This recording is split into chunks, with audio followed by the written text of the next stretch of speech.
Klip api tewaskan bemo preman Manado. Disenangi polisi dan dicintai warga, suka berbagi.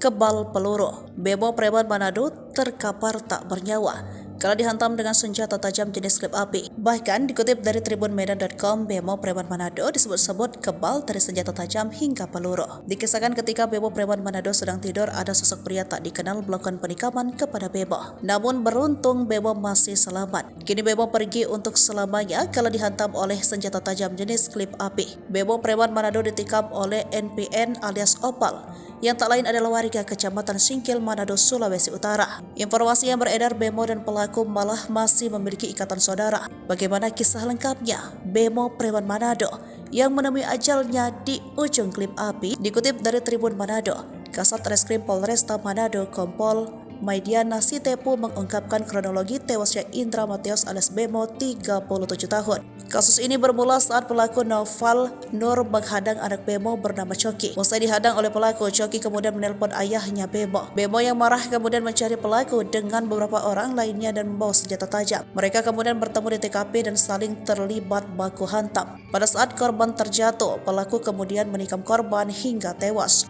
Menurut berbagai sumber, Opal menikam Bemo dengan menggunakan senjata tajam jenis klip api. Klip api itu berhasil menembus jantung Bemo hingga membuat preman Manado itu tewas. Bemo sempat dilarikan ke Rumah Sakit Medical Center Manado. Namun pihak rumah sakit menyatakan Bemo meninggal dunia. Jasad korban kemudian dibawa ke Rumah Sakit Bayangkara, Karombasan untuk diotopsi guna penyidikan pihak kepolisian. Kompol Maidiana Sitepo saat dikonfirmasi mengatakan masih melakukan penyelidikan soal motif penikaman. Motif tersebut menjadi tanda tanya lantaran bemo preman Manado dicintai oleh warga. Dikutip dari Tribun Medan, Bemo tidak hanya dikenal sebagai preman yang keluar masuk penjara, ia juga dikenal sebagai sosok yang ramah dan senang berbagi. Hal ini juga dituturkan oleh anggota Polresta Manado. Beberapa polisi di Polresta Manado sangat mengenal sosok Bemo. Mereka menyebut Bemo saat terlibat masalah adalah orang yang tidak sulit untuk dicari. Polisi juga menyebut meski sering keluar masuk penjara, Bemo adalah sosok yang gemar berbagi. Bahkan tak jarang ia sering berbagi uang ke warga. Kalau ada uang, Bemo sering bagi-bagi ke warga. Dia preman tapi sangat pintar bergaul, tegas dia. Di mata warga Kecamatan Singkil, Kota Manado, Bemo dikenal sosok yang ramah. Kami kenal dia memang seorang preman, tapi Bemo juga sosok yang ramah kepada warga.